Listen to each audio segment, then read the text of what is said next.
Hello வணக்கம். இப்போது எல்லார் வீட்லேயும் பெட் அனிமல்ஸ் வளர்க்குறாங்க. ஒன்று நாய் வளர்க்குறாங்க, இல்லை பூனை வளர்க்குறாங்க. சில பேர் இந்த லவ் பேர்ட்ஸு, புறா இந்த மாதிரிலாம் வளர்க்குறாங்க. ஸோ அவங்க எல்லாமே ஒரு இம்பார்ட்டண்ட் திங்கு ஞாபகம் வச்சுக்கணும். பெட்டு வளர்க்குறதுல தப்பு இல்லை.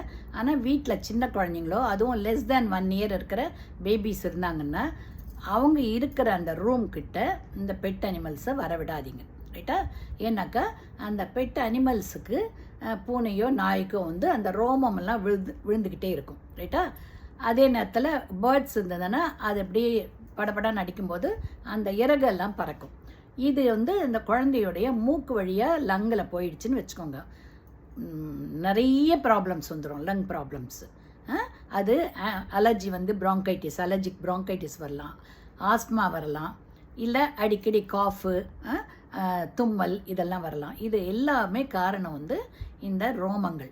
ரைட்டா? இந்த அனிமலோட ரோமமும் பேர்ட்ஸோடைய ஃபெதர்.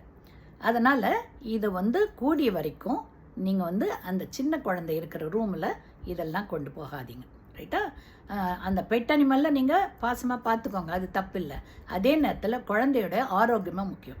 இதெல்லாம் வந்து ரிசர்ச் பண்ணி ப்ரூவ் பண்ணியிருக்கு. ரைட்டா?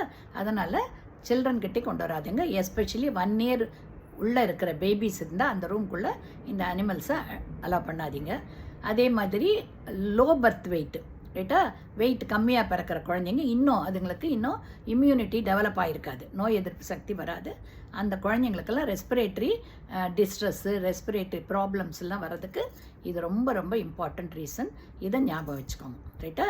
குழந்தை மேலே எப்படி பாசம் இருக்கோ அந்த பெட் அனிமல்ஸ் மேலேயும் பாசம் இருக்கும். பட் சில விஷயங்களை நம்ம தவிர்த்து தான் ஆகணும். ரைட்டுங்களா?